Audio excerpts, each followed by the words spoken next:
Welcome to Get Invested on the Property Hub podcast channel, the leading weekly show to help you unlock your full self, health and wealth potential. I'm your host, Bushy Martin, and each week I go deep with the best investors, experts, leaders and founders to find out what it takes to break free from the grind, discover freedom and live by design. Subscribe now and join me and get invested in the life you really want. Let's get started. Welcome to Get Invested on the Property Hub podcast. I'm Andrew Montesi, the producer of the show. Now, today we're continuing our two-part series where Bushy Martin sat down with Jeff Miles and Joe Tucker from Oz Property Investors. And as I mentioned last week, it is now one of Australia's largest Facebook communities dedicated to property investing. Now, we're going to jump straight back into the chat, which was recorded as a live stream with the investor community. Get ready to take notes as there's plenty here for aspirational and experienced investors. And remember, you can request to join thousands of investors in the Facebook group, and the link is in the show notes. Enjoy.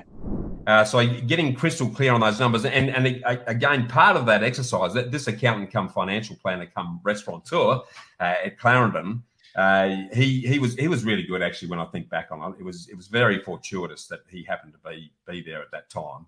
But he also did the old, what we now call the do nothing different projection. And he said, okay, tell me, how much super you got, what do you got in shares, blah, blah. Okay, well, if 15 years is where you want to be, if you don't do anything differently, this is where you're going to end up. And we were going to end up surviving on about 32 grand a year. And I was like, okay, that's motivating. Clearly we need to do something. And to this day now, the Freedom Forecaster that we've now developed around this whole process, that's the first thing we do with people that we talk to put some shape around. Well, you may not need to invest. If we project forward based on your current asset base, if that's going to give you what you need, then you don't need to do anything.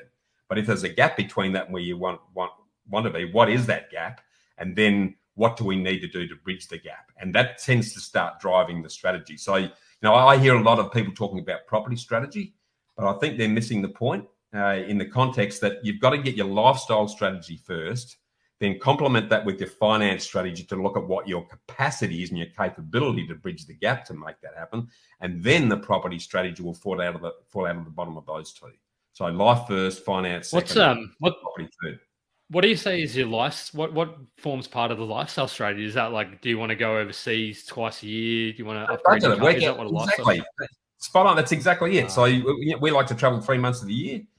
We do that. We couldn't do it during COVID, obviously, but we're back on that horse now, and that's a big part of it. I love to play hockey. I love to play piano. There's a whole bunch of stuff that Sonia and I we're mad about our Samoyed dog rescues. That they're a big part of our life. We got we rescue Samoyed dogs. Dog rescues. Big fluff balls. They are beautiful. Google it, mate. They are the most beautiful dogs you are ever going to come across, mate. They are the best natured. What type of dog is it? Samoyeds. They're pure white. They've got permanent smiles on their face. They don't. Oh yeah, it's those big fluffy things. Oh. Yeah, Samoyeds. Yeah, they're Southern Russian, I think, by background. But we rescue them now. We rescue old Samoyeds. The last two we got. That's it. That's Samoyeds. You got it. They are absolutely drop dead gorgeous and beautiful natured. They just, whenever I'm having a hard day, all I've got, my dog comes in and he smiles at. Just can't be upset looking at that kind of dog. Yeah. They are awesome. So, but I digress. So coming back to that, it's getting crystal clear around exactly how you want to live, and I mean getting down to what's your perfect day, week, month, year look like. And this may change, by the way, because once you've done your freedom numbers, then the important thing from there is to use it as a magnet in terms of getting excited about where you're heading, but also to use it as a measuring stick because you can check in every 12 to 18 months and see how you're progressing against it. Has it changed? Do you need to change the number? How's your portfolio progressing towards it when you project it out to make sure then you're actually tracking the performance of what you're doing to where you want to be. So getting crystal clear on that's really important. So now we've painted the picture, right? So we know where we're going to go. Like, how did you actually make it a reality? Like, how did you connect the dream world to the real world? Perfect. Yeah, exactly right. So now we're inspired. Now we're fired up. We've got, and I was one of those nutcases. I've got the vision boards there, but I recorded it on the phone. I used to listen to it in the shower because I remember I was actually clinically depressed when my marriage went belly up. They had me on Prozac there for a period. So I wasn't a very happy chap. So I was looking for anything to get really motivated and inspired about it. So I went overboard. There's no question about it. But the number of people that I get to talk to when I ask the question, so what's your ideal life look like? I get crickets most of the time. I get, I've never really thought about that, actually. Well, if you're not clear on where you're heading, you could end up anywhere. That's the challenge. That's what the Cheshire Cat said to Alice. Which path? Where do you want to go? I don't know. Well, any path will take you there.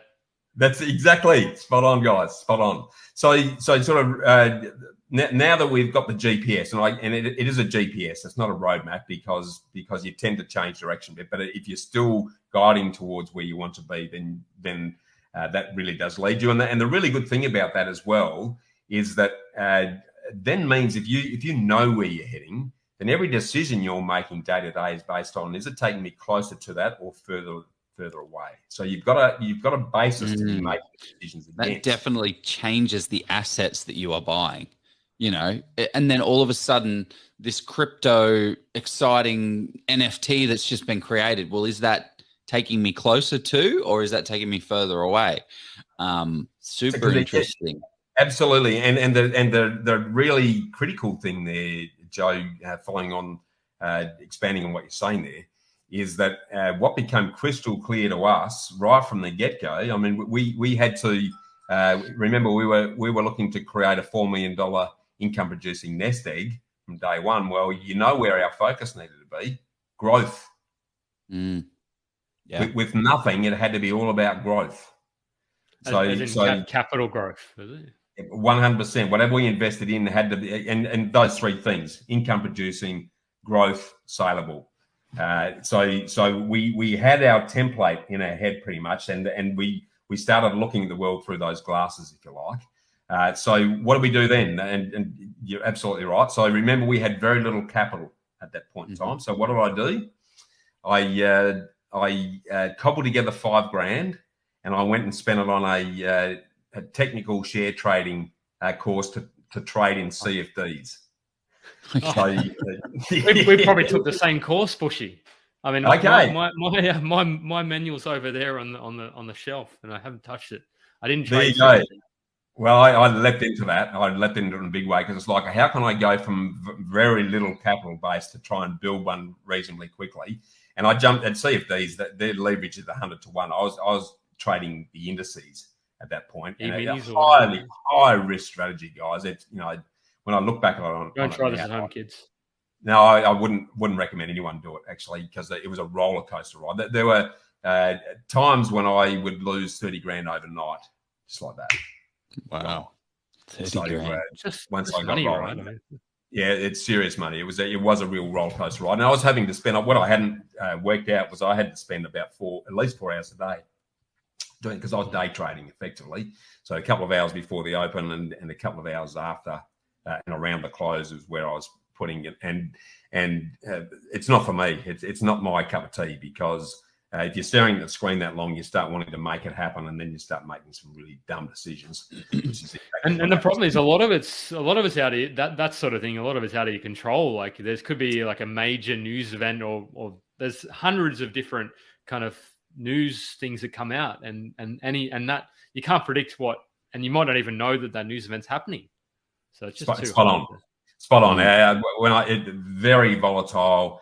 You can put all the guaranteed stop losses and everything else in place and still get burnt, which is some of the hard lessons I learned during that. But I managed to get through that with enough to get our first deposit on our first property, because I've been that's the biggest thing as well. I think that is sometimes understated is like you have to get that first nut. You need that first. However you get that first deposit is just hard graft. There's no other way around it. You have to just do some crazy stuff to be able to get that first thing. and then you can start leveraging into that. Before I want to dig into that and understand that a little bit more. Before we do that, we got to jump to our ad. But after that, let's unpack how do we actually how do we actually get to this number, and what were your steps? What did the steps look like for you? I'll tell you what's impressive about tonight is there's people are really rolled in because Origin is on. I mean, Scotty Agate couldn't make the live tonight because he was watching the game, which Really? So and Fleasy's having a discount at the moment, I see as well. He's trying to get people in. I've got an email about it, so he's spammed me about that. So got to love Fleasy. So we're talking about a framework and let's get into the guts of the BC, the AD, the after divorce exercise when I got serious about investing properly. Because after the CFD exercise, and we managed to cobble together enough to get into our first property. Then the other thing that I just want to mention with this, one of the things we realised early is that to achieve that sort of nest egg, we also needed to have pretty good incomes up front. So I've been an architect before. I jumped on board with an executive recruiting group in Adelaide and did some executive contracting for them. Back into government because I'd done some work with government before, and there was a really good income stream that came out of that. Sonia worked her way through the ranks to run a recruitment business in Adelaide as well. So that was horsepowering. We knew that we had to get reasonably sized incomes to be able to generate enough cash to try and build the base. But we also realised fairly early on, and this became an important part of our strategy as well, is that when you're both working solidly in your jobs, there's not a lot of time to be able to dedicate to the wealth piece. If you're trying to fit it in a couple of hours at night on the weekends, then that's a risk in itself. Yeah, I always say if like property investing, and this is why Jeff and I created this entire community, you can do it. If you put a full-time effort into this property game, you can absolutely do it. The challenge that people get into is when they put a part-time effort in and they expect a full-time result. That's where you start to see people cutting corners and making mistakes and things like that. You put a full-time effort into something, you'll get a full-time result. And this is where your team comes in handy. This is why you need to create yourself a solid team that is thinking about you, and that those team members need to be communicating together as well, because your solicitor or conveyancer, all they're thinking about is how do we de-risk the situation. Your accountant is thinking, how do I reduce tax? Your mortgage broker is thinking, how can we increase income, which is kind of against the tax situation, because if you're making income, then your buyer's agent's looking for something else, and it's trying to get everyone together on the same page of like, this is this, on the same strategy piece. How do you do that? How do you actually how do you do that? Said. Well, and you're absolutely right, and I would reinforce everyone doing that, being the dumbest person in the room, but knowing enough to be able to manage your managers is the key now. Back in those days, and you do have to, don't outsource responsibility of your portfolio to someone else. Yeah. And what I mean by that is definitely have the best player in each position as part of your team, but you must at least invest in enough knowledge to be able to understand what they're saying and what it means. So you have to do that work. But going back to my situation at that point, given I'd been burnt badly in the property exercise, you can guess where I was. I didn't trust anyone, and I thought that I could do it better myself. Right. So the conundrum we had was, well, how do we do this? So we actually, and it sort of evolved over time, but we decided that one of us would be the worker and one would be the wealth builder. So we both wanted to have careers. And I wanted to spend a fair bit of time with my son for my first marriage at that stage, because I was like the good time uncle for a fair period of time there in that situation. So what we consciously decided to do was that early on when I was day trading, Sonia was going hard in the recruitment business and doing very well. Once we got to a point where we got into our first property, then it was a couple of properties actually. I'm going to weave this story because one of the frameworks that evolved from this, and again, reflection's easy, so it's easier to see it now than what we were doing then. But because we did, I call it the money medicine. So you've probably seen that Olympic bike race where there's a pair of riders riding against another pair of riders, and one rider is up on the top of the track sort of taking it easy while the other one's going hell for leather for 2 laps, and then the other guy Kieran, comes isn't it? It's a what? The Kieran, isn't it? I think. No, it's It's actually called the Madison. It's called the Madison. Oh, Madison. So they do this slingshot, and then they change over, and the other guy has a rest while the other rider goes hell for leather. So we got this thought in our head that if one is earning the income and the other one's building the wealth, so we've got the worker and the wealth builder, then we've got the best of both worlds. We've got enough income that's generated, but then we've actually got someone who's got the time to dedicate it. So my initial dedication on that was into the CFD stuff. So I did that full time for a period, and then we kept switching over. Because as we were horse powering our property portfolio, we both wanted to have a career, but he also wanted to have some time out. So I then went back into government, and I managed the health portfolio for the South Australian government, and it was pretty good coin at that stage, because at that point we realised, again, using that template of passive income, growth, and saleable asset, we decided to open our own property management business. We'd got three properties by then, by the way. So let me now jump into what those 3 properties look like, so you've got a sense of what that is. I never knew you were a property manager, Bushy. How? Yeah. No, well, I'm a bad one, but Sonia is a brilliant one. I'll be honest, I lasted 1 week in the chair in the property management exercise, and being a project manager, and I used to. I'd list tasks and I'd power my way through the tasks as a project manager. First day in as a property manager, Sonia went to a conference in Melbourne. So I said, it can't be that hard. I'll look after the fort. I had 110 tasks on my exercise in day 1. And there was nightmare calls. We sort of inherited a pretty bad rent roll. It's about 50 properties with nightmare land tenants and troublesome landlords. If we had known what we're getting into, we would have done it. But I handed it back to her and said, "You could have it." There's no way I'm doing that. And she's done it beautifully. Yeah, one, because we were pretty disappointed in the level of property management we were getting from those that were managing our properties at the time. So I thought, well, ignorance is bliss. If you knew what you knew once you got into it, you'd probably never do it. But so, what do these deals look like? Yeah, so let's do the deal. So deal number 1 was pretty basic because we didn't have much horsepower. So at that time we were working in the city. So we were going to buy the property to live in. That was the initial thinking. And then I bumped into an accountant who slapped me around, and he's still my accountant today, by the way. He's a legend. But he said, "Well, you've got limited horsepower. Why are you putting your energy into a home now? Why don't you continue to rent close to the city, which is where you're working, and use your horsepower to put it into a property where the tenant, the tax office, and capital growth is going to do the work for you?" And he ran the numbers for us. And I was like, "Oh, yeah, that's a no-brainer." So we ended up buying a property in the beautiful suburb of Aldinga Beach, south of Adelaide. Oh. It's become, everyone knows about it now, but no one did then. I mean, it had when we bought this property, it was 1997.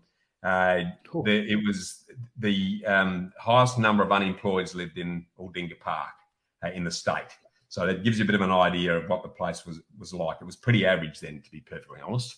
But it's a cracking. You can drive the car on the beach. I'd holiday down there ever since I was knee-high to a grasshopper, so I knew the place pretty well. And my parents had retired there, so part of the reason that we initially looked at it was, well, it's close enough to mum and dad because their health wasn't too good at the time. But the other thing we realised, and more by mistake than intent, was that they were building an expressway from Adelaide down to not far away from Aldinga Beach.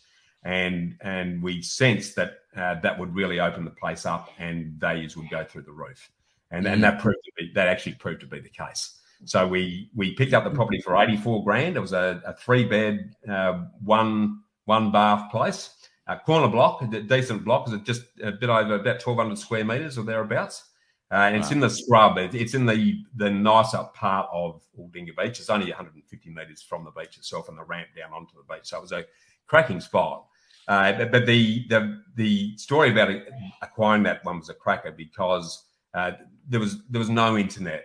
There was no way of doing any online research at that stage. We were literally walking the streets, and we saw this place, and we could tell it had been vacant for a fair while. It's like, there's got to be something to that. And it was a nice little place. It was a really nice little place. So my wife, Sonia, being the beaver that she is, she just went through the yellow pages and she found out a name of someone who was attached to the property, and then she just rang everyone in the book, and eventually struck the person. And they said, "Oh, well, I'm not that person, but I know the owner, and he's actually in Vietnam." So Sonia got his number, rang him in Vietnam. And he said, "Well, it's funny you should call, but because I was actually thinking of selling the place. That's, I haven't used it for years. Him and his wife were going to retire on it, but his wife got cancer and died. So I'd had some bad memories for him. So we ended up picking up that property for $84K. We only bought it as joint tenants at that stage because we didn't understand the importance of entities at that point in time. But that property has been an absolute cracker, guys. We've still got it. Yeah, and we did a major reno on it. So we gutted the kitchen, gutted the bathrooms and the wet areas, redid all those. We doubled the footprint of the home because, again, with my architectural skills, I could draw it. And my brother-in-law is a chippy, so we spent some time in this work a wealth builder exercise. I actually donned the overalls and the nail bag and was the lackey basically for my brother-in-law as we did the extension. So we re-rendered the place. It's unrecognizable. You just cannot, you wouldn't know it's the same property. It's so completely different. We only spent cumulatively over a couple of stages, 130 grand on the progressive renos. That property now is at last valuation is just shy of $1 million. So it's done extremely well for us. And as part of our, and I know I'm bouncing around everywhere here, but in recent times, we've converted that into an Airbnb. And because of Sonia's property management skills, she's just doing brilliantly with that property. It's getting really good yield. But we've also got a property because we block it out for some times of the year where we actually go and enjoy the beach ourselves. So it's got a really good investment returns, but it's a place that we can actually still get to personally enjoy. So, what's the occupancy rate for Airbnb, like by the beach in what for the property? What is it like? Like 80%, yeah, well, 90%? We've been Airbnb it now for about 9 months. It's been vacant for 1 week. Oh wow, really? It's a nice little part of the world. But and I'm not going to sugarcoat this. Sonia has worked really hard to make that happen. She's marketed it like hell. We've decked the place out. We've used our skills to really, the photos. It looks magic. You can have a look at it on the web. It's called Reflections on Airbnb. Check it out. It's a beautiful little property. It's a great place to spend some time. But she's worked really hard. She did a lot of work. It's been going for about 9 months. She spent 9 months before getting it ready. So she did an enormous amount of work so that when we pulled the trigger, that we got some great photography done. The whole thing, we ramped it right up, went out to the database. She's done a lot of activity to make sure. And it's a bit like running a hotel, only it's only a 3-bedroom home. That's how much work. There's a lot of work. Brisbane's council rates have now gone up to treat Airbnbs like an hotel council rate. So yeah, they're not the only one that thinks so. Looking at it now, it's amazing. Well, it needs that sort of work because, and again, I think I saw in the comments in Ugat you made got a comment about you got a lot of time for him with his co-living stuff, but he made a comment around how passive is the income, and he's absolutely right. It's not passive income; it's consistent income, but you need to work it. And particularly in that Airbnb space, if you're going to be serious about it, then it does, particularly early on while you're building its reputation, it requires a lot of work. It's not just going whack it on Airbnb and then the money starts rolling in. That ain't the case. So going back to your freedom number, how did you break it down? Were you like, we need 5 properties, or we need 6 properties, or we need 10 properties? That's perfect. Perfect. So at that stage, and again, this is back in the late 90s. We were basing it on about 200 grand per property at that stage. Yeah. So in our head, we thought, well, we need 7 properties. Because and this is the other thing, we needed 4 mil, but that was in 15 years time. So if you roll that back to what we subtracted inflation from that number to work out what is that in today's dollars, effectively, again, with the help of that accountant financial planner. And that meant that we needed to really get there, we needed to have $1.5 million in assets then. Right off the bat, it's like, holy hell. So, that was like, wow, we've really got to get on our bike here. Yeah. And effectively, that's meant we've had to add more properties to it. Well, again, the number of properties, I think, is biggest dickus, guys, because it's not the number of properties that counts; it's the quality of the properties and the performance of the properties. Yeah, well, exactly. Like how you use those properties, right? Your Aldinga one, right? If you move back 5 stops away from the beach, 600,000, right? You've got $1 million asset because you're 500 meters away from the beach on a corner block with 1,200 squares. But if you, you know what? I'll just settle up here. You're not going to get that. 100%. Spot on. Absolutely spot on. So, I mean, at the time, there was a property around the corner on the Esplanade for 125 grand that I just couldn't get enough money to get that property. Do you look at how much that's worth these days, or you don't? Yeah, yes. It's over. Don't do it to yourself. It's not worth it. No, I've done it. I have done it. Every time I when we're down there, I walk past. $2.5 million, is it? Or? Kick myself. Yeah, I kick myself. But I just didn't have the horsepower to do that at that stage. So bygones, obviously. That was just okay. So you've gone and acquired. You've put sweat equity into it as well. So you've manufactured the growth. Then what happened? What's the next kind of acquisition? Yeah. So initially we didn't do it straight away though. So we bought the property and we put tenants in because I just didn't have the capital to be able to do the renos then. But I knew that it was going to come because it needed it and it had the potential to do that. So we parked that one. The next property, not too long after, this is about 1999, I reckon, we bought Ketch. That was a 322. We picked that up for 190 grand. Again, this is part of the growth exercise. Again, in reflection, this was also in Aldinga Beach. So this is backyard stuff. So it was good in that I knew that area really well. Yeah. But I'm starting to concentrate the investment too much. If I did it now, I would be spreading the eggs a bit further. So because I don't want to have them all in one location. That's a danger. So, but with the limited knowledge I had at that point in time, and we'd seen what had been happening to the property, and the expressway was still coming. So we were wanting to get in there before that went through. So we picked up a Ketch for about 190 grand. So that's a fair bit more than the first one. We bought that as tenants in common, again, because I had some learnings from the accountant then on the benefits of slanting the ownership to improve the cash flow, because cash flow was pretty important to us at that stage of the game. And it was getting about $350 a week, so it's pretty good rent. Wow, that's amazing, man. For 1999, jeez. For 190,000, you get $350 a week. That's ridiculous. There weren't many rentals in that area at this point in time. Again, it's a fairly scarce environment because it was traditionally a holiday exercise, so there wasn't a lot of shacks. Yeah, you got it. This was a little brick veneer tiled roof. It wasn't sexy, but it was a good permanent rental property. Still got that one. That one's about 500K because it's a long way from the beach. It's near the shopping centre. This one, but it's been a reasonable performer. The next property we got in Byron, so we went borderless at this stage, and this was early on the piece of 322, and that was a block that we could subdivide. So I was buying it for its potential then. Again, property was pretty cheap back when I look back on it now. Man, that was really cheap. It's about 260 grand it cost us at that point in time. What is that worth now? I haven't done a recent val, but it's up there.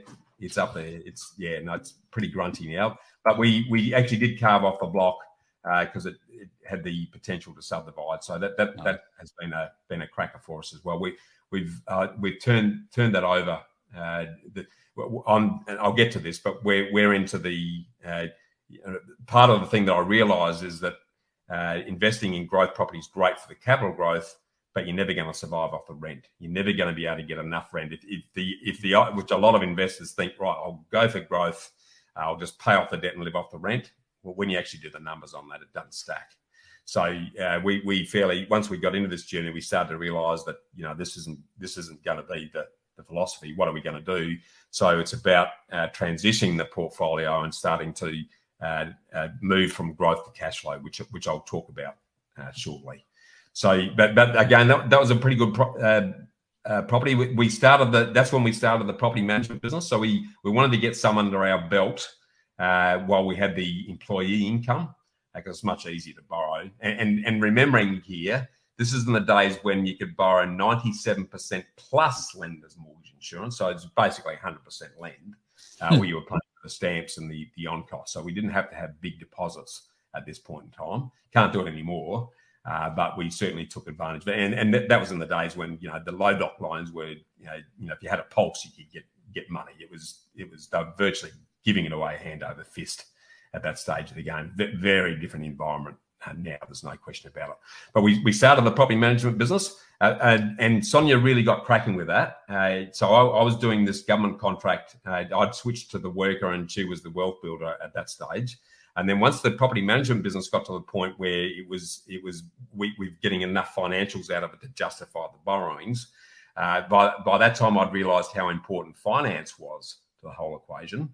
So I started a finance broking business with two finance gurus. I knew nothing about finance, guys. I had no clue. And again, if you knew then what I knew now, you'd probably go, why did I do it? But I just knew how important and fundamental the financing was to capacity, to cost and risk, that it was like, if I don't get into this, and again, using that template, the property management business and the broking business, the great thing about broking businesses is you build up a trail income, which creates an income stream, and it's a saleable asset. So it's ticking those three boxes. Same with the rent roll. Right. Rent roll is exactly the same. So, we went completely in green with this, but we associated ourselves with people who were really good at it. So the two guys I went into the broking business were long-term bankers. They were guns. They really knew their stuff. And I just pestered the hell out of them. I said that they brought me on because of my property background, which actually wasn't worth much in the broking space, to be honest, but it became useful later on. But when I joined them, I just said, look, I'm going to hound you to death. I'll ask every question until I understand this and I don't have to ask you anymore. And that's exactly what I did. I was just a pain in the backside. I would just ask and ask. And the way I got through the exercise early on was, if someone asked me a question, I was dealing with a client I didn't know, I said, well, look, I'm going to have to get back to you on that because there's been some change in policy around that area. And then I just go and pester these guys and then ring it back and say, well, this change in policy. But a turbocharged. It's not untrue though. Policy. I had to learn really quick. I had to learn, and because I had the backing of these two guys, and they were exceptional in the space. They really knew their stuff. That was a great learning curve, and it really opened up the arena in terms of opportunity for us as well, because I then knew how to tap into the right sort of structures to be able to secure the ongoing portfolio. And at the same time, what we then did was we built on effectively a project management arm, because we started to recognise how good the new build space was in terms of reduced stamp duty, great depreciation, to look at the cash flow affordability of the properties. Because again, one of these learnings we were getting to was, well, we're going to cap out here because the affordability of being able to hold some of these properties, particularly a couple of the ones that were negatively geared early on, was going to create an issue. So, and given my project management and architectural background, we then built an arm that once we'd done the finance for clients, we would go out and find a block of land and negotiate a fixed build contract, and then would have finishing trades go in and finish the property off for clients who just didn't have the time or knowledge to do it themselves. So that was an additional arm of the business, which leveraged off my skills that enabled us to do that. And as a consequence of that, we did some builds ourselves. So we did a build at Marston. Again, they were just little pocket rockets. So that in Queensland? No, we did one in Queensland, and one in South Australia. So little 422 that they cost about 365 to build, thereabouts. Back when? I mean, this was about 2000, just before the GFC, came through. So that's a lot. Like, these are pretty high spec.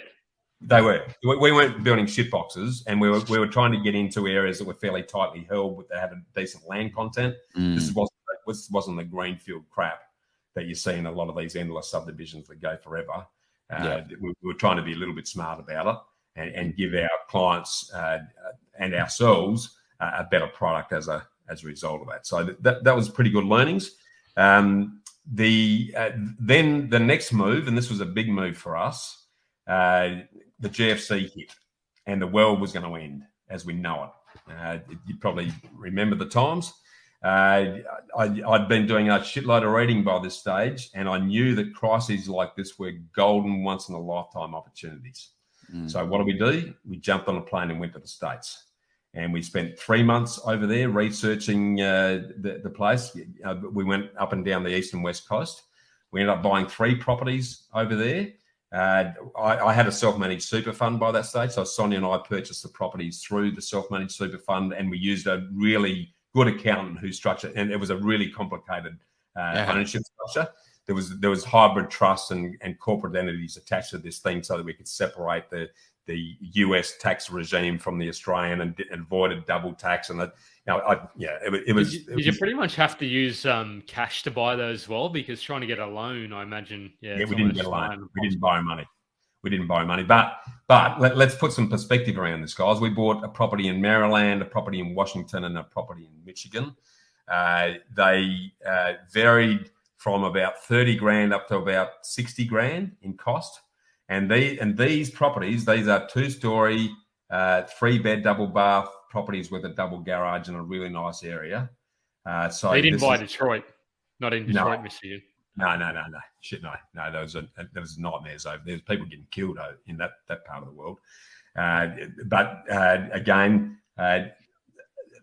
on paper, really good.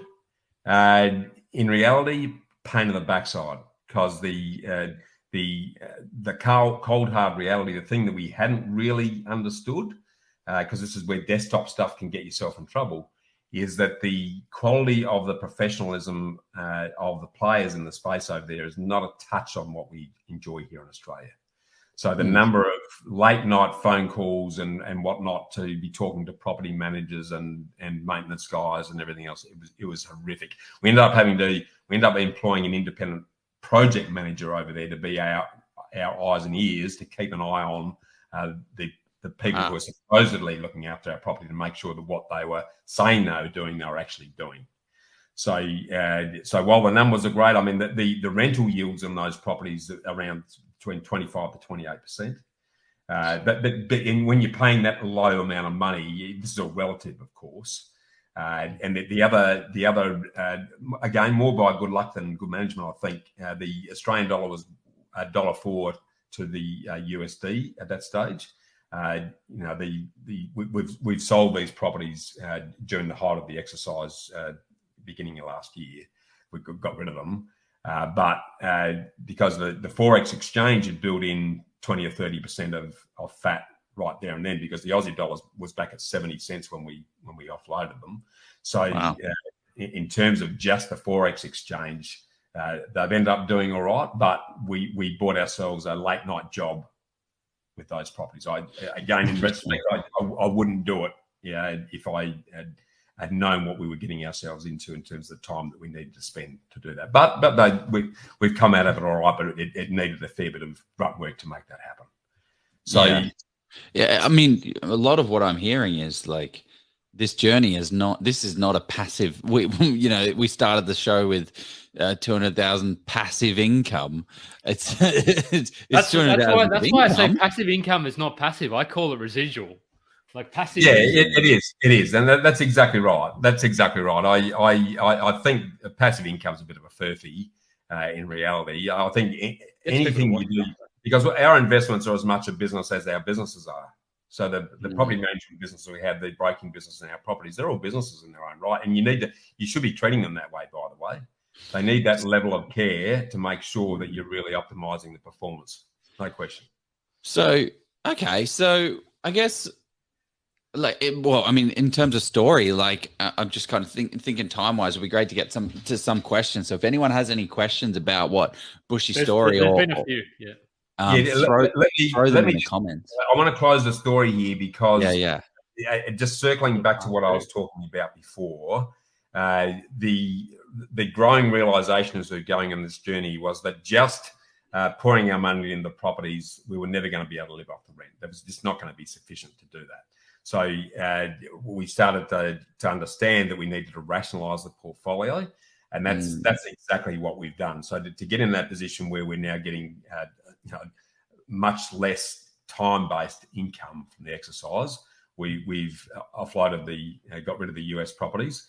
That land banking exercise that I spoke about, the vacant dirt, 150 hectares. Yeah, we sold that progressively. 2021, 22 at the height of the boom, it was like, okay, this is a one-off. We're not going to see times like with that regional access. Everyone wanted to buy big blocks of dirt, so we had 10-hectare lots that we could palm off as hobby farm lots, and a great location there on the crest of the hill, looking down the plains there on the edge of Adelaide. So I thought this was a dog when Dad suggested that myself and my brothers get into this. By the way, I was very reluctant. It's been an absolute boon because we sold them off progressively, and it's the sale of that plus a couple of the other properties in the US has enabled us to neutralise the debt. And the properties we've held on to are high yielding, so they're giving us a really good income stream, and we've got the other money sitting in index funds and whatnot that are giving us a good yield as well. So the learnings that I want people to take from that are, yes, you've got to go for growth, but you're going to have to convert it to cash flow at some point in time. Now, we were very fortunate again that land that we bought it in 1984. Capital gains tax came in 1985. So we didn't have to pay capital gains tax. What, on the land? Yeah. No, it's because a pre-85 asset. So exactly. So, and again, that was more by good luck than good management. It just happened to be that was the time that we did that. So that's been perfect amount of time. I mean, that's got to be hundreds of thousands, if not millions of dollars of capital gains tax. No, not millions. Yeah, it would have been. It would have been. So that's been a very fortuitous purchase, and I can't take any great responsibility for that because it was my father who shoehorned me into doing it reluctantly at the time. But it's proved to be as a legacy piece, effectively, from my dad's advice, that's been a sensational performer, and that's put us in a really good position. So, we're sort of in a debt-free situation now, and we, as I think I said to you, Joe, we're taste testing. The gypsy spirit's still alive in what we're doing. We're actually living on the Bellarine Peninsula where we are. We're taste testing this opportunity before we decide where we're going to live. We spent some time on the Mornings Peninsula. We've spent some time in Northwest Tassie, and we're probably going to spend Northwest Tassie. Yeah. Nothing in Northwest Tassie. Have you been there? Have you been there? It's beautiful. I do. For a year. I'm a country boy. Remember, I'm a country boy, so I love the cold. I've got a dodgy thyroid, so I can't do humidity or heat. Oh, so, I hate the cold.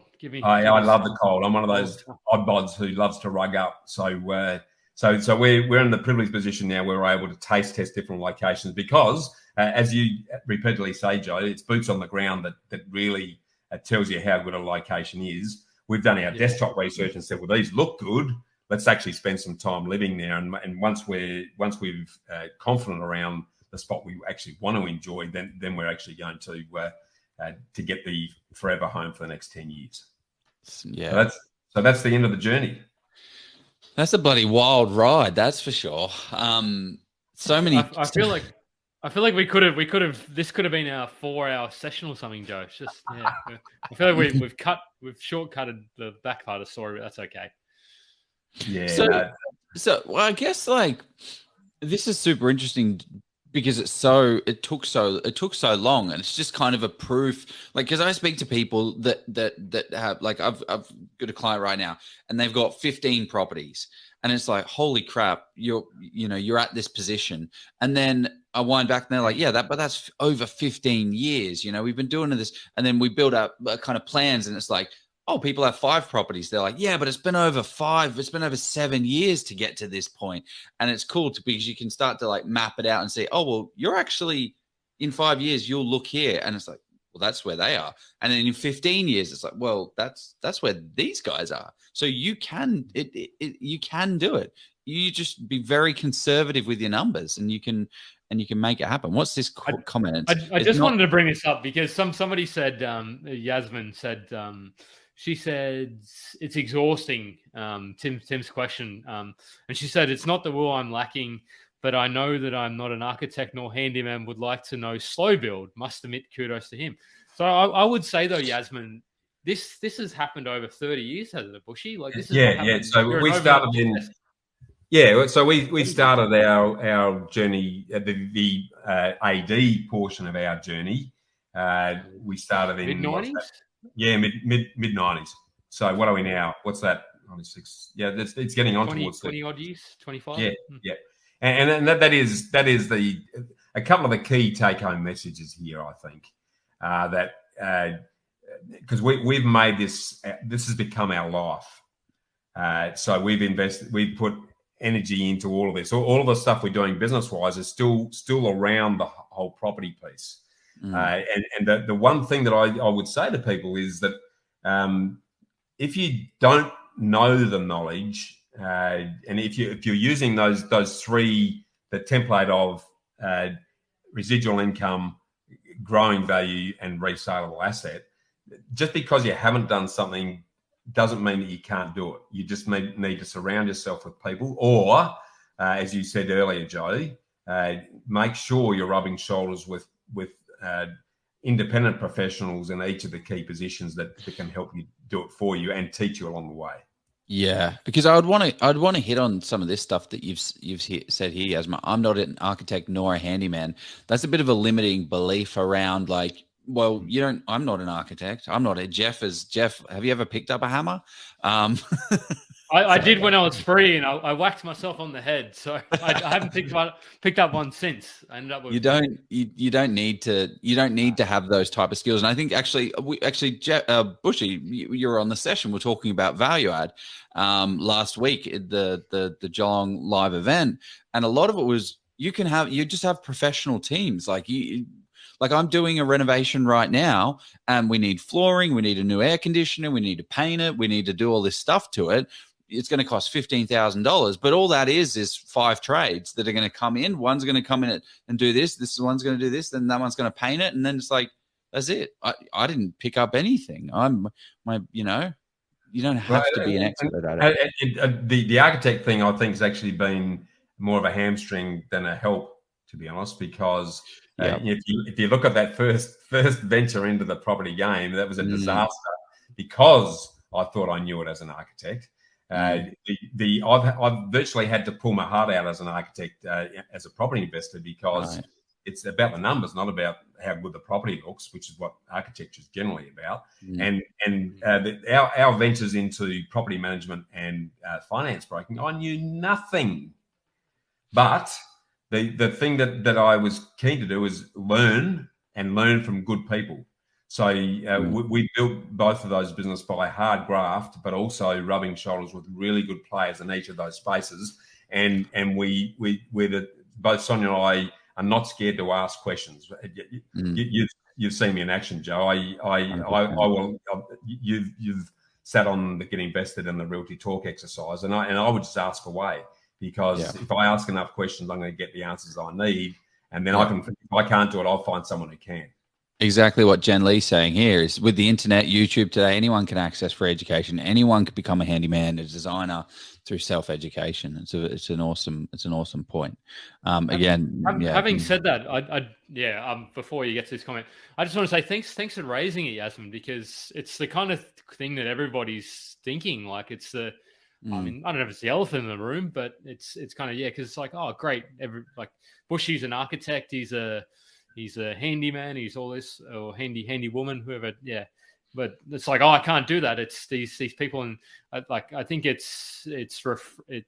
and anybody can, like, even Joe and I, like, we've been going to these seminars, or I've been going to property seminars since the early 2010s. And when I first went to them, I thought the same thing. I was like, I can't, like, these people are all like high, way above me. It's and over time you just start to put the Lego blocks together. Don't want to win. Property investors don't win architectural awards. Yeah, they don't. They don't want to win. Exactly. That's a great comment. If you've won an architectural award, you've done something wrong as an investor. I can tell you right now. That's good. That's good. Well, let's get to some more of these comments. I am just cautious of wanting to cut it off at 2 hours. You want to go to sleep? Given inflation is higher, interest rates are higher, best advice to go through serviceability, which most are facing. Income. Yeah, so I want to tackle this from a few different aspects, I guess, because it's fair to say that a lot of people that we get to see, particularly from the financing perspective, and the financing piece is a major component of your capacity. There's no question about it. We get to see a lot of people who are structured the wrong way. They've generally got their portfolio with one bank, and that's a major problem for a number of reasons, which we probably haven't got time to go into right now. But we had our portfolio spread across a bunch of banks, all standalone. There are banks out there right now. Everyone keeps going on about the 3% buffer and that they get then being serviced at 9 or 10%.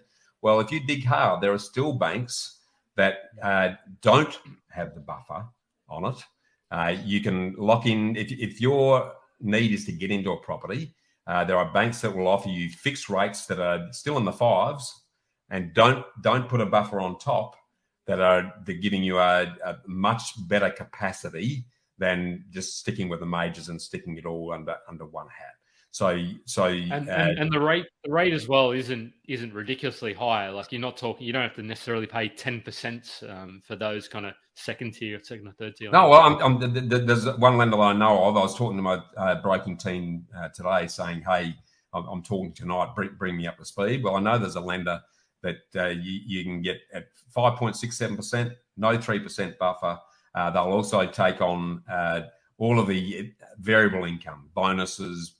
Over time, which a lot of the major banks won't. So there are options out there to still optimize your opportunity. One of the things I want to touch on, and there's a word of caution around this as well, because I'm hearing a lot of there's some accountants and some other players that are shouting from the rooftops the idea of pursuing special purpose vehicles and independent trusts on for those people who want to basically create unlimited borrowing capacity. There are some precautions that I will suggest around that, because yes, you can do it. Yes, you can set up a scenario where providing a property is totally positive cash flow, and that means that after all costs, that the trust itself is in a positive cash flow position. Then because if it's in a trust or a company, it falls outside of the normal consumer credit code. NCCP, yeah, national. Yeah. Then you have the potential ability to be able to then leverage up your borrowing capacity. But I want to caution, because just because you can do it doesn't necessarily mean you should do it. And why do I say that? Because unless you're doing worst case scenarios around this exercise, and we mightn't be at worst case yet, we don't know, and that goes belly up, you could significantly put yourself in financial danger. So there's a word of caution for me around that, because there's a reason why. Well, I think it's gone too far with a 3% buffer. There's a reason why there is some scrutiny around borrowing at the moment, because people the government doesn't want people to overextend and put themselves in a dangerous position. So, if we had the worst case scenario and we had a GFC on our hands that occurred in the States, and it's very unlikely to happen, but my approach to life is plan for the worst and then expect the best, and you're going to be okay. Then those avenues are out there. I'm happy to talk to people about their specific situation, or my broking team can talk to them about that situation to see whether that's a fit for them. But we will be putting some scrutiny around that because, as I say, just because you can doesn't mean you should. So that there are avenues around that piece. And then beyond that, in terms of the exercise, one of the questions that I often ask investors, if they're really extended to the max, then and depending on the size of their portfolio, there's a question mark to me around the performance of the quality of the properties they've already got. So sometimes, if you do a cost benefit analysis on the performance of a property, and they might have a property in the portfolio, but it's actually from an opportunity cost perspective, it's dragging them down. Then it's a good time to have a borrowing capacity. It's good time to have a really good look and see, well, is this the property I actually want to hold for the next 15 years? Is it ticking all the boxes in terms of the ongoing growth opportunity? Because let's be honest, guys, given what's happened with the property boom that happened post-COVID, there are a lot of areas around the country, given the tide floated all ships, that aren't likely to see much growth in the short to medium term because we've brought forward anywhere between 3 to 6 years worth of capital growth. So unless a property in a location is experiencing new growth drivers in terms of new infrastructure, new industry, and strong and growing incomes, then a lot of properties are going to flatline for a considerable period of time. So I think a big part of the focus at the moment needs to be on having a really good look at the quality of your actual existing portfolio to make sure you've got top performers in there. And if you don't have the capacity to take it much further, then it might be an opportunity to turn some of that stuff over to put it into something that's going to perform better. What sort of questions how do you assess whether something's a top performer or not? Yeah, okay, good. So all comes back to strategy. So the approach we do is we'll look at an individual's freedom numbers. And again, we can run the freedom forecast for clients to get them a bit of a roadmap. And once we understand what the timeline is and what the goalposts are as found as the equity growth, then once we start to analyse properties, most people are in the growth phase of their exercise, then we would normally suggest doing what we call a top-down macro, micro, micro analysis of that area. And that area, as you guys would know, a big chunk of the growth comes from the location, not from the specific property itself. So we're looking for leading indicators of future growth in that spot. And a lot of that information is serviced from council and government websites to look at committed infrastructure that's going into it, committed new industries that are going to happen in that location. So that we're looking at a location in terms of what it's got to look like in 10 to 15 years' time, not what it looks like now. Yeah, and also proposed does not mean it's going to come. There are some councils that propose all these amazing, spectacular deals and this new thing on the water and this new thing here and this new thing here. And then you like, oh, this has been proposed for 10 years now. Oh, okay. Oh, this one's 7 years. This one's 6 years. Oh, so it's not coming, is it? No, it's not. It's not coming.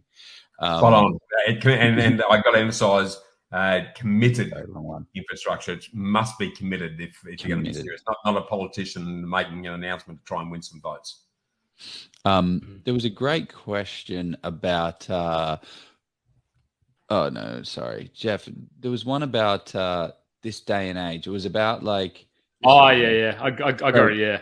How do we compare from the 1980s era where the average mortgage is less than 200K with 10% interest rates? Properties used to double in 7 years if you bought properly, whereas now the average mortgage is 700K with 5% interest rate. Properties will double in 13 to 15 years, or shall we say the baby boomers had the best time in their life and live with the facts. Well, what are your thoughts on all of that? If you bought in some places in 2020. You could have doubled. My property could have doubled in 2 or 3 years, but that also hadn't seen growth in 7 or 8 years though. So, yeah. Yeah. That's an interesting comment because I always think that looking back's okay, but we've got to play the hand that we've been dealt, and there are still ways of doing it. We've just got to. While it was probably, and it was, if I look back on some of my journey, back in the days when I could get 97% lend plus LMI, that was pretty easy exercise in terms of being able to secure the property because I didn't need much equity. But we just need to be more creative now, and there's ways of doing it.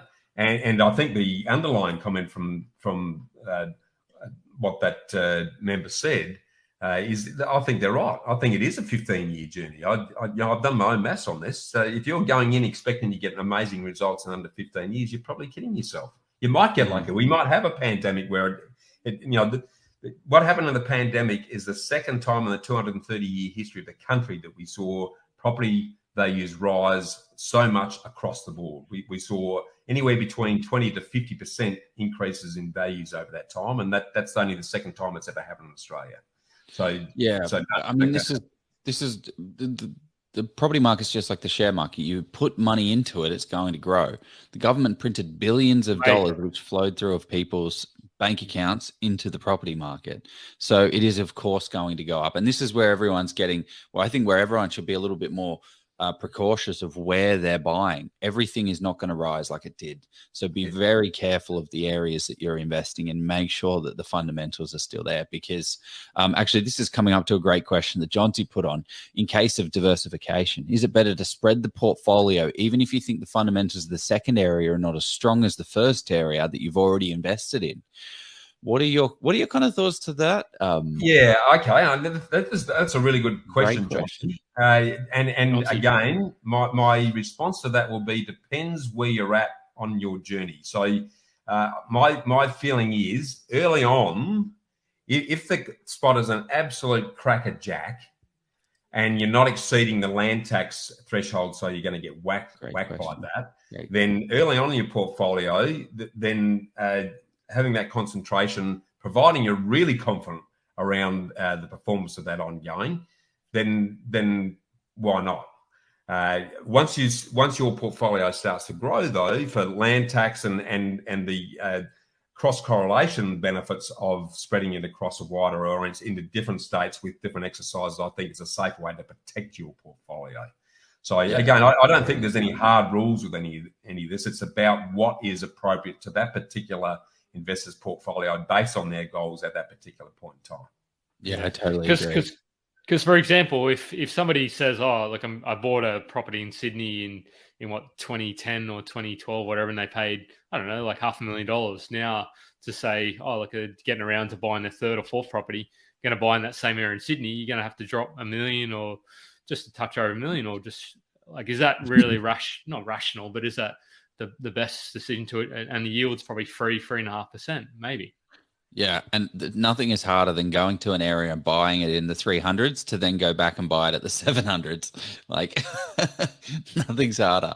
But my answer to that question is, especially for first-time investors, you put so much time, energy, effort, resources, if you're doing this by yourself, into an area, and you're so confident, you know that this area is going to do incredibly well. Don't buy one, buy two, buy three, but just don't put your entire portfolio in that area, because you've done the hard work. And then what will happen is you're like, oh God, I've now got to go ahead and do all that energy, resources into, Townsville or Wodonga or wherever the hell it's going to be. And it's like, well, no, you already know this is a good area. Go ahead and do it. And what you'll start to see, like, it's be in an area and deals will come up. Like that's it. It's just, where is that? Is that a deal? Yep, that's a deal. I know it's a deal. Boom, jump on that one. Go another one. Yeah. It's a good area. You look at sort of you spend 100 hours on looking at properties, and you're like, you basically know what the value of the area should be. And then if something's a little bit cheaper, then your ears will prick up and say, well, okay, what's actually wrong with this? Or there's nothing wrong with it. They just need to sell. Maybe. Yeah. If there is something wrong with it, then maybe look again. But, yeah. No, it's a good call, because it'll get to the point where it's almost intuitive I mean, I call it property porn. I'm scrolling through property every day, the domain and real estate. Yeah. I enjoy it. It's fun. I wait for the new listeners to come online. It's a little scary. I think I have a problem.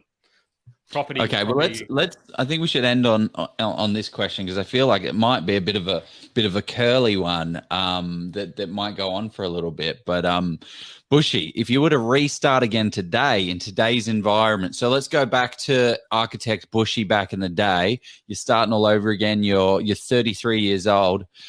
What would you do? How would you kind of start this journey and this process? It wouldn't be a whole lot different, to be perfectly honest, because, again, the reason why I wanted to talk about the holistic overall journey in terms of what we're doing personally, professionally, and property-wise is that they are all interrelated. So part of our decision-making wasn't all property-based. It was, right, we need to get really good incomes to be able to have the horsepower to stick into the property. So they weren't totally separate decisions. What we did at that point, like I come out of architecture, went into the executive contracting arena because I knew there was good coin in that, so that coin could then feed my portfolio. So I think you need to look at this as an overall exercise, not just put property out to one side and then ignore the rest and just keep doing what you're doing. If you need to change your job and you need to change your occupation and your career, then the only thing stopping you from doing that is the knowledge and taking the action to make that happen. And the decisions we made around jumping into professions that we knew nothing about, but we were going to run hard and run early. And believe you me, we worked damn hard early to get our skills up so that we could horsepower the exercise is a key part.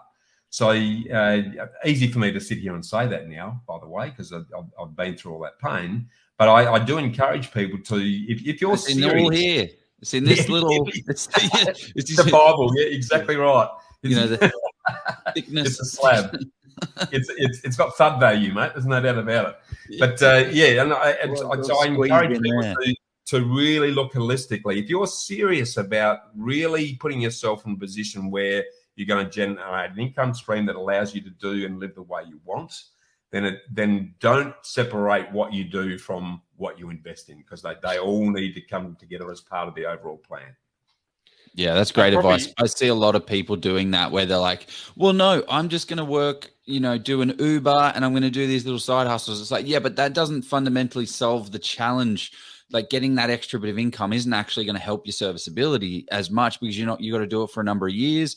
Like, starting a new business, right? I'm going to start this new business. Well, that means you can't borrow for 2 years. So you need to factor in your entire life. I saw someone someone posted in the group was like, hey, should I work these 2 side hustles because I'm going to make more money, but I'm not really going to learn and get any more skills? Or should I focus in on this one skill so I can get better? And after writing it, he pretty much realized himself, why would I be doing 2 shit jobs when I could be doing 1 good job and building upon my skills to be able to build out my wealth and empire. And I know I've said this a number of times, but if you're serious about financial freedom, then everything you do should be built around those 3 key principles, and that is get into something that's going to give you a residual income in an asset that's growing in value that you can eventually sell. And that applies as much to the physical assets as well as what you're doing as an occupation. So that, part of the big drivers for Sonia and I to start a property management business from scratch and not knowing what we're doing in a finance broking business, because they tick those boxes. And we knew that they were all complementing our skills and knowledge of how property works, so we could in turn then do it better. Yeah, 100%. I want to answer this one. Last question. I got it during the ad break, Brian. Question: when does Jeff Miles get a fresh stubby from the fridge? You've just been sitting on extremely long. He's got a massive case there, and he just pops a new one in every time. Yeah, but I suppose I wanted to because it's great to interested in your I sort of think that whilst financial freedom is probably imperative, you need to absolutely commit to it. I think you need to enjoy it, because if you're if you're just solely focused and at the detriment of everything else, I think you're going to get there and you're going to be at the mountaintop and you're going to be lonely. So I think it's important to still nurture your health and your family, your friends as well. 100%. Otherwise, you're gonna get. Yeah, sorry, go. No, you make a really good point, Jeff. It's taken me a long time to realise this, but I think sustainable success lies at the intersection of self, health, and wealth. And self is what's between our ears and how we think, our outlook, approaches, and expectations. Our health is the daily disciplines and happy habits that we develop. And if you've got both of those two right and they're balanced, then you'll achieve the wealth that you're looking for. But if you just go for wealth at the expense of your mental health and your physical health, then it ain't going to be a very enjoyable ride. What was that comment there, Joe? He said, Bushy, you can come back to, I was probably invested first ever 24-hour live session. We can do a charity session. It's like the treadmill race where people do it. I hope I haven't bored them to death. So, because as you can tell, I'm very passionate about this subject. Definitely not. I'm very keen to help as many people as I can to enjoy the exercise, because it's there in front of us and anyone can do this. Mm-hmm. It's the whole reason I sort of took on Joe's challenge to start this group 3 years ago to sort of, because I knew it was going to be an undertaking. But no, I think it's great to be able to get that message out there and hopefully help some people. So, yeah. Bushy, how can we learn more about you, mate? Like, how do we get more Bushy in our lives? How do we get Bushy in our earballs as well? Well, 3 simple ways, because education is the entry point to everything.